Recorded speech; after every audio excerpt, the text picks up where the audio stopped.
جئنا إلى الدنيا كي ندعو إلى الله لننشر الخير في الكون الذي حارى ونعوذ بالله من شرور أنفسنا ومن سيئات أعمالنا من يهده الله فلا مضل له ومن يضلل فلا هادي له وأشهد أن لا إله إلا الله وحده لا شريك له وأشهد أن محمدا عبده ورسوله أما بعد فإن خير الحديث كتاب الله وخير الهدي هدي محمد صلى الله عليه وسلم وشر الأمور محدثاتها وكل محدثة بدعة وكل بدعة ضلالة وكل ضلالة في النار. محترم حاضرین، سامعین و سامعات، ناظرین و ناظرات، اصول ثلاثہ کے اس درس میں آپ تمام حضرات کا خیر مقدم ہے۔ اللہ رب العالمین ہمارے اور آپ کے مل بیٹھنے کو قبول فرمائے، علم نافع سیکھنے، اس کے مطابق عمل کرنے، اس کی دعوت عام کرنے اور اس راستے میں آنے والی مصیبتوں کے اوپر اللہ رب العالمین ہمیں اور آپ کو صبر کی توفیق نصیب فرمائے۔ حاضرین گرامی، کل کے درس میں ہم لوگ حساب کے تعلق سے گفتگو کر رہے تھے۔ اسی طریقے سے حساب و کتاب کے تعلق سے اللہ کے نبی جناب محمد رسول اللہ صلی اللہ علیہ وسلم نے فرمایا کہ قیامت کے دن سب سے پہلے حقوق اللہ میں اللہ رب العالمین جس بات کا سوال کرے گا وہ نماز ہے سب سے پہلے، اور حقوق العباد میں سب سے پہلے جس چیز کا سوال کرے گا وہ دماء ہے، یعنی خون کے متعلق، کسی نے کسی کا ناحق خون کیا ہو، ناحق خون بہایا ہو، اس کے متعلق سب سے پہلے پوچھ ہوگی، سب سے پہلے سوال کیا جائے گا۔ اب یہاں پہ ایک بات کی تنبیہ ہم آپ کے سامنے رکھنا چاہتے ہیں، وہ یہ ہے کہ دنیا کی زندگی میں کتنے سارے لوگ ایسے ہیں جو نماز سے غافل ہیں، نماز کو ترک کرنے والے ہیں، نماز کو چھوڑنے والے ہیں۔ اگر مان لیجئے کہ نماز کے متعلق سوال ہو گیا اور وہ بندہ پھنس گیا وہاں پہ، تو اب ایسی صورت میں اس کی گاڑی پھر آگے نہیں بڑھ سکے گی اور دوسرے معاملات کو کھولا نہیں جائے گا، بلکہ اسی معاملے کے حساب سے اس کا فیصلہ جنت و جہنم کی طرف کر دیا جائے گا، اور وہ آدمی پھر اگر پھنسا لیا گیا حساب کے اندر تو پھر وہ بچے گا نہیں۔ ہمارے معاشرے میں، سماج و سوسائٹی میں ایک چیز یہ ہم نمازیوں سے کہنا چاہ رہے ہیں، بے نمازی سے تو ہر شخص کہتا ہے اور ہر طرح کی اس سے گفتگو ہوتی ہے، لیکن نمازیوں سے یہ گفتگو ہے آج میری کہ سماج آج اس طرح سے ہو چکا ہے، یا ہم جس سوسائٹی میں زندگی گزار رہے ہیں، ہمارا معاملہ یہ ہے کہ کوئی بھی شخص اگر وہ اپنی بیٹی یا اپنی بہن کا رشتہ کرنا چاہ رہا ہے مثال کے طور پہ، اور وہ کسی آدمی کے بارے میں جان لے یا جس سے رشتہ آیا ہے یا جس کے پاس وہ رشتہ پیش کر رہا ہے، اگر وہ جان لے کہ وہ آدمی شرابی ہے، وہ جوا کھیلتا ہے، غلط ایکٹیویٹیز ہیں سماج اور معاشرے میں اس کے، تو کیا وہ اپنی بچی کو دے گا جی وہاں پہ؟ نہیں دے گا، ہاں نہیں دے گا۔ اچھا، یہ ایک معاملہ ہوا۔ سماج میں لوگ شراب پینے والے کو، جوا کھیلنے والے کو، یا اس طرح سے یہ غلط کام کرنے، یہ غلط کام ہے، لیکن اس کرنے والے کو اس گھناؤنے نگاہ سے دیکھتے ہیں کہ آج بھی مسلمان کے کسی مسلمان آدمی کو یہ ہمت نہیں ہوتی ہے کہ وہ کھلم کھلا طور پہ ان گناہوں کو انجام دے۔ مثال کے طور پہ کوئی شرابی ہے، وہ چھپ کے پیے گا، کبھی بھی سڑک میں، بازار میں مسلمانوں کے سامنے پینے کی اس کو ہمت نہیں ہوگی۔ کبھی دیکھا آپ نے کسی مسلمان کو گاؤں، سماج، سوسائٹی میں؟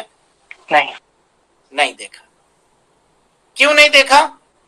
کہ ہم لوگوں نے، یعنی جس سماج، جس سوسائٹی میں ہم لوگ رہتے ہیں، ہم لوگوں نے اس گناہ کو اتنا قبیح سمجھا ہے کہ اگر ہم جان جائیں گے کسی کے بارے میں کہ یہ آدمی پیتا کھاتا ہے، تو ہم اس کے ساتھ اٹھنا بیٹھنا، اس سے ملنا جلنا، ملاقات کرنا، گفتگو کرنا اس سے بند کر دیں گے۔ اس کو ایک طرح سے سماج کے اندر چھانٹ دیا جاتا ہے، الگ کر دیا جاتا ہے، اور ہر معاملے میں یہ کہا جاتا ہے کہ یہ تو پیتا ہے۔ تو اب آپ یہ بتائیے شراب پینا یہ زیادہ بڑا گناہ ہے یا نماز چھوڑنا؟ نماز چھوڑنا. نماز چھوڑنا. پھر نمازی کے بے نمازی کے تعلق سے ہمارا یہ رویہ کیوں نہیں ہوتا ہے؟ جس دن نمازی لوگ بے نمازیوں کے اوپر اس طرح سے سختی کرنا شروع کر دیں گے اس دن معاشرہ اور سماج کا ہر آدمی نمازی ہو جائے گا. ہر آدمی نمازی ہو جائے گا. یہ فیصلہ کر لے آدمی کہ ہم جس طرح سے شرابی کبابی کو نہیں دیتے ہیں اپنی بیٹی، ہم بے نمازی کو بھی نہیں دیں گے. اور کوئی بھی لڑکی ہے اگر رشتہ اس کے پاس آ رہا ہے تو ظاہر سی بات ہے اس کی رائے اس کی جانی جاتی ہے. اس کے گارجین اس سے پوچھتے ہیں، سوال کرے، وہ رکھے کہ وہ نماز پڑھتا ہے یا نہیں پڑھتا ہے. پہلی چیز. یا کسی لڑکے کا رشتہ ہے کسی لڑکی کے تعلق سے تو وہ لڑکی نماز پڑھتی ہے یا نہیں پڑھتی ہے، اس کا سوال ضرور کرے. اور اگر پڑھتی ہے تو ٹھیک ہے، اور اگر لڑکا پڑھتا ہے تو ٹھیک ہے، اور نہ پڑھتا ہے تو سیدھے انکار کر دے کہ وہ بے نمازی ہے، ہم اس سے نہیں کریں گے نکاح. نہ ہم اس کے بھائی اللہ کے نبی جناب محمد رسول اللہ ولا اور برا میں آپ کے سامنے گفتگو ہو چکی ہے کہ اللہ کے نبی جناب محمد رسول اللہ صلی اللہ علیہ وسلم نے قرض دار کا جنازہ نہیں پڑھا ہے تاکہ لوگوں کو قرض سے نفرت ہو جائے. قرض لے کر کے لوگ چھوڑیں نہیں، ادا کریں، ہے نا.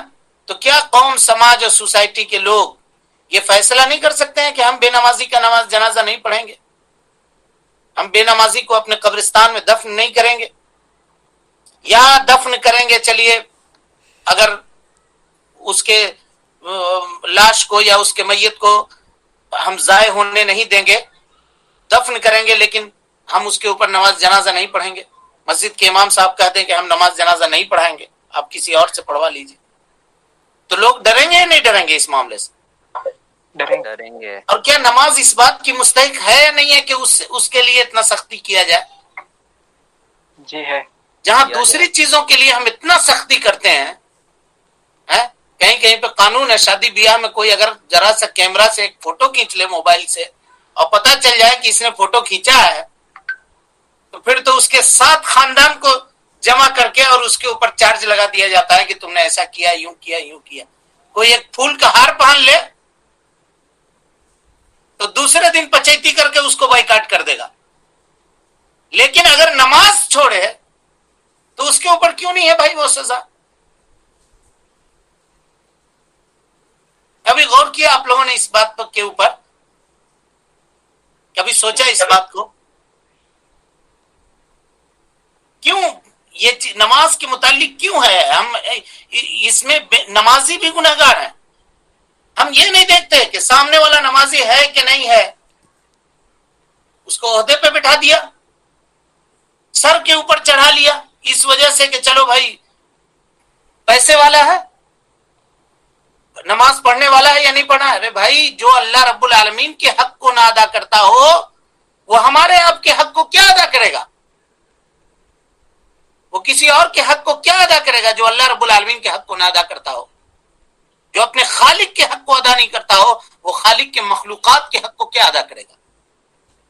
سوچئے گا اس مسئلے کے اوپر، اس مسئلے کے اوپر سوچئے گا اور غور کیجئے گا ہمارے اس درس کے بعد کہ ہم نے کیا بات کہی ہے آپ کو اور کیا ہم کہنا چاہ رہے ہیں. بے نمازیوں کے تعلق سے ہمارا یہ رویہ جو ہے یہ بے نمازیوں کو شہ دے رہا ہے، شہ دے رہا ہے. حالانکہ ولا اور برا میں ہم پڑھ چکے ہیں کہ بے نمازی کے ساتھ کس طرح کا رویہ اور کس طرح کے تعلقات کو ایک مومن آدمی کو بحال رکھنی چاہیے.